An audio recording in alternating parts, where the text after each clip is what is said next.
দ্বিতীয় সদৌ Assam ranking badminton টুৰ্ণামেণ্টৰ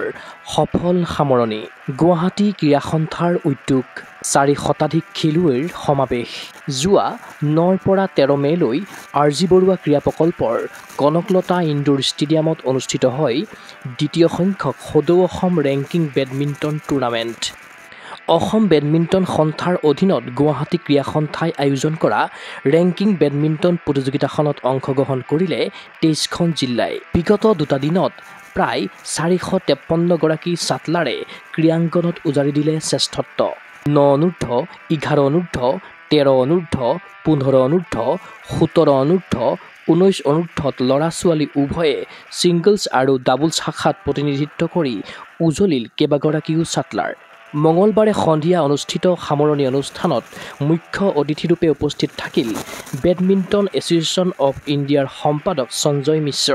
বিশিষ্ট অতিথিৰূপে উপস্থিত থাকিল অসম বেডমিণ্টন সন্থাৰ সম্পাদক উমৰ ৰছিদ কোষাধ্যক্ষ গৌতম মহন্ত নিমন্ত্ৰিত অতিথিসকলে পদকজয়ীক মেডেল আৰু ট্ৰফি প্ৰদান কৰাৰ লগতে খেলুৱৈক উদ্দেশ্যি ৰাখিলে শুভেচ্ছামূলক ভাষণ धन्यवाद देता हूँ मुझे यहाँ बुलाने के लिए और ये बहुत ही वेल ऑर्गेनाइज्ड टूर्नामेंट था फाइनल के मैंने 2 मैचेस देखे दोनों मैचेस बहुत ही अच्छे थे अच्छे स्टैंडर्ड के मैचेस थे और असम से वैसे भी बहुत अच्छे नेशनल और इंटरनेशनल प्लेयर्स निकले हैं बैडमिंटन इंडिया को असम ने बहुत सारे इंटरनेशनल प्लेयर्स दिया है और मैं उम्मीद करता हूँ कि आगे भी असम इंडियन बैडमिंटन को टॉप प्लेयर्स इंटरनेशनल प्लेयर्स और इंटरनेशनल मेडल्स दिलवाएगा थैंक यू बेस्ट विशेस ইফালে ফাইনেলৰ কেইবাখনো মেচ উপভোগ কৰাৰ লগতে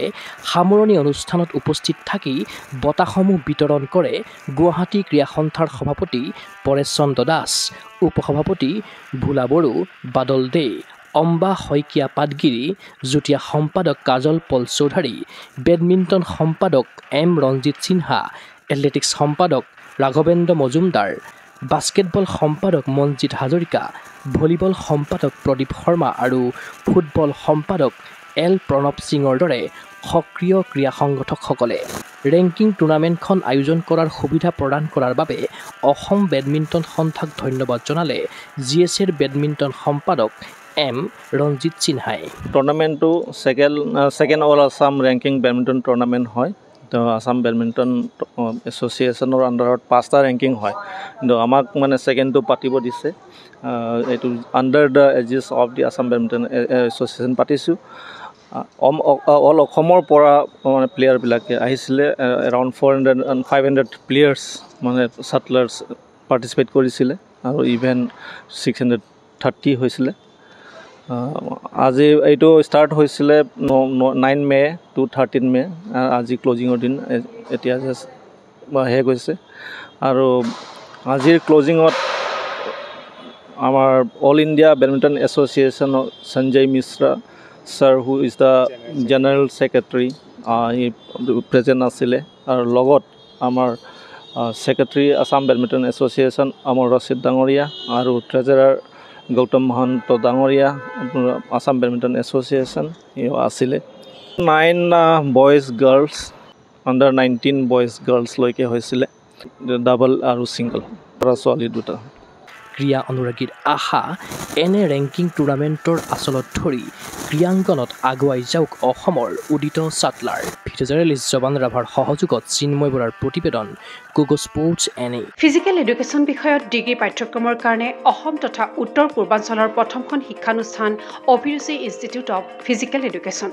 2 বছৰীয়া ফিজিকেল এডুকেশ্যনৰ BPEd পাঠ্যক্ৰম আৰু 4 বছৰীয়া BPES পাঠ্যক্ৰমৰ বাবে নামভৰ্তি চলি আছে বিতংকৈ জানিবৰ বাবে আজি যোগাযোগ কৰক যোগাযোগৰ নম্বৰসমূহ হৈছে 9435100098 7002233540 8876521098 ৱেবছাইট www.aipguwahati.in